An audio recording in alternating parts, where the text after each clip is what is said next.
Hey everyone, welcome back to my channel and welcome back to the JetBase series.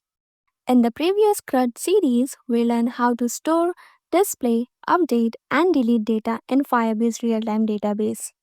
Now in this CRUD series, we will learn how to store the image, display the image, update the image and delete the image using Firebase storage or cloud storage. See, these are all the services provided by Firebase. We are not covering all of them, but the important one, out of which we have used app check for OTP, authentication for login and sign up, Firebase ML for ML projects, real-time database for storing the data, and now cloud storage, also known as Firebase storage to store the media files. Also, cloud storage and cloud functions are two different things, so don't get confused between them. Cloud functions is a framework that runs backend code. Now see, we can store media files in real-time database also, but it is not recommended because of the size of the media files, which are big files in MBs and GBs. Hence, we are supposed to use cloud storage. Cloud storage can store images, audio files, and videos. So usually when we create a project that requires storing text as well as images, we use Firebase real-time database and Firebase storage both. We will do that when we create a big project. But for now, not to confuse you, we will use CRUD for images only. No text, okay? Now let me show you the demo. It's a basic Pinterest app where you can add an image by clicking on the Fab. It will open the gallery, choose an image, and see. Here there are 6 images already stored. Refresh it, and look, our new image is successfully stored in the cloud storage. Here in the app, refresh the screen, and look, our image is displayed. Great! All the images are displayed in a staggered layout, like how the Pinterest app is, right? Also, I'll tell you something that media files take a little longer time to load because of their size. And also, Firebase storage is not real time. Hence, we need to refresh it whenever required. Now, you can update the image by replacing it with another image. So, click on the image and it will again open the gallery. Choose an image and the current image will be replaced by the new image and it will be updated in the database. Lastly, by clicking on the delete icon, you can delete the image from the database. And see, it's gone. Easy, right? Again, we will divide the project into 4 parts: create, read, update, and delete.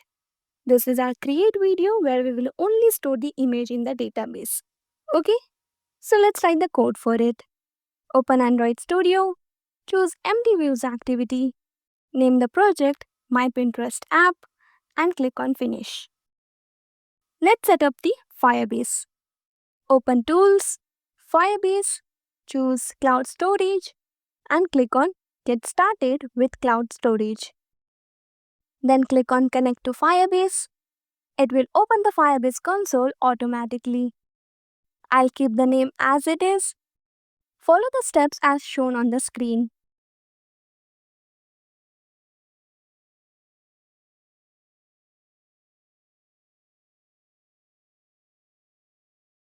And done. Then in the project, choose Cloud Storage. The cloud storage requires a premium account of Firebase, which is Blaze.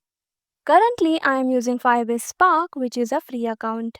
Now you do not have to spend any money, you just need to upgrade your account as shown. To use the Blaze account, we also need a cloud billing account. I already have one, so I will just use that one. Also, while creating a billing account, it will ask for an autopay of 15,000. But don't worry, it won't cut your money at all, it's just formalities. Once you have a billing account, link it with your Firebase. And there you go. See, it says pay as you go. So it will charge you money only if you use their premium service or anything above the limit. After the project is done, cancel the autopay. Simple. Now click on Get Started. Choose the server location. Start in test mode. And done. Our cloud storage is set up. This is where the images will be stored. Now come back to Android Studio. Click on Add Dependencies, Accept Changes, and done. Then go to Gradle, add these 7 dependencies. I'll mention them in the description box so you can copy and paste them. All of these are for Firebase, Lifecycle, Navigation, and Coil. The coil is used to display images. Click on Sync Now. Now create a data class, ImageData. Here we want to store 2 data parameters. The one is image name and 2 is the image URL. Both of them are string. We are storing image name so that we can later update or delete the image based on its name. Like how we have a unique ID for the data, here we have image name which is also unique. Then we obviously need screens. Hence create 2 screens. The first is AddImageScreen, where the user will be able to add an image. The second is DisplayImageScreen, where the images will be displayed. That's it, just 2 screens only. Then we need navigation between the screens, right? Hence to set up that, go to MainActivity, remove the default code. This is where we handle all the navigation. Hence for that, create a composable function, MyPinterest app. Add nav controller, then nav host, which has 2 parameters, nav controller and start destination. Our start destination is DisplayImageScreen, whose root is DisplayImage. Hence write here the root and also create a composable for it.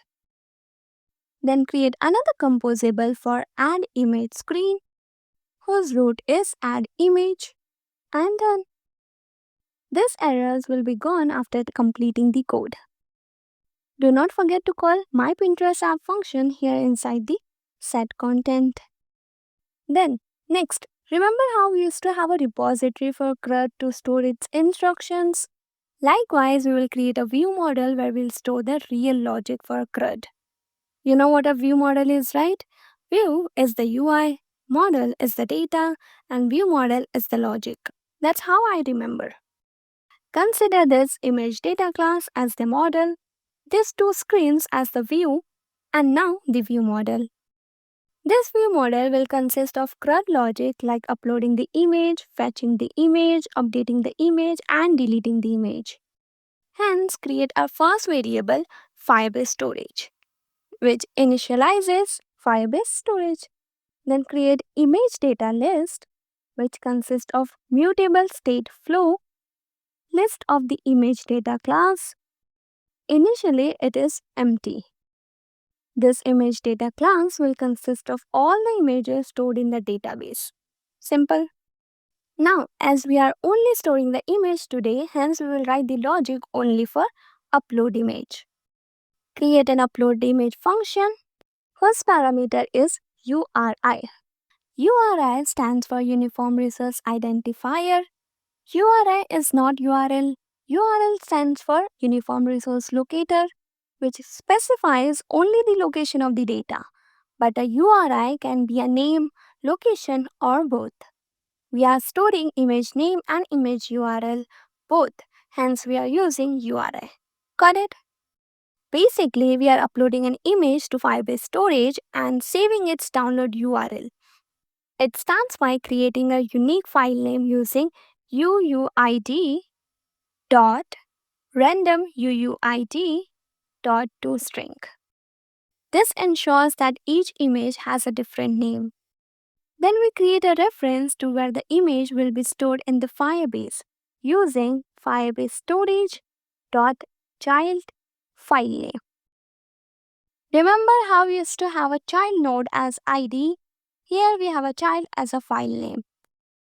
The actual upload process happens inside a coroutine using viewModelScope.launch, which helps us run the code in the background so it doesn't face the app. And that's what a coroutine is, right? They prevent the main thread from getting blocked. Inside the try block, we upload the image file to Firebase using putFile URI.await and wait for it to finish. That's what we use await for. After that, we get the download URL of the uploaded image with download URL dot await dot toString. Then we create an ImageData object using the file name and the URL and add it to the top of our image list using ImageData list dot value is equal to list of uploaded image plus ImageData list dot value. So the newest image appears first. If anything goes wrong during this process, the catch block will catch the error and print it. Our upload image logic is done. Then next, go to AddImageScreen. This screen will open the gallery, so when the user clicks on the Add Fab, the screen will launch the photo gallery and then the user can select a photo from it. Simple. But first, we need an Add Fab that is present on the display image screen. Hence, first let's write the code for it. This is our display image screen whose parameter is navController for navigation. Also make it composable function. Then create a scaffold which consists of a floating action button whose on click will navigate the user to add image screen using its root add image. The fab container color is red and its icon is the add icon whose content description is add. Now, as it's a scaffold, so it will throw a padding error. Hence, to fix it temporarily, we will add a box using padding. And that's it. For now, this is enough. We will write the complete code for display image screen in the part 2 video. Then come back to add image screen. Make it a composable function. Here, we are letting the user pick an image from their phone gallery and then uploading it to the Firebase. So focus. Opening the photo gallery logic is not limited to this project only. If you are creating some other project and there is a need to open a gallery, then you can use this code, of course. Add a nav controller for navigation. Then we will be using the upload image logic from the ViewModel, hence calling its class here using ViewModel. Now to launch a photo gallery, first we need a launcher. And second, we need something to launch it. First, we set up a gallery launcher using remember launcher for activity result. This is a special helper in Jetpack Compose that launches a system activity like opening the gallery and gives us the result when the user is done.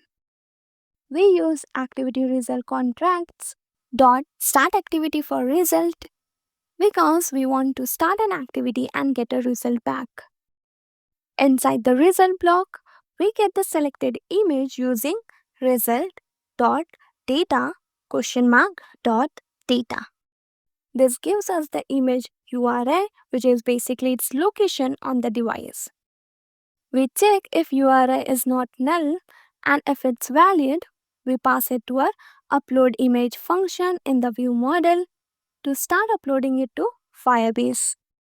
Next, throw a toast using the context variable as image stored successfully. After that, we call navController.popBackStack, which takes the user back to the previous screen automatically once the image is picked and the upload starts. Next, we use launched effect unit to make the gallery open as soon as the add image screen appears.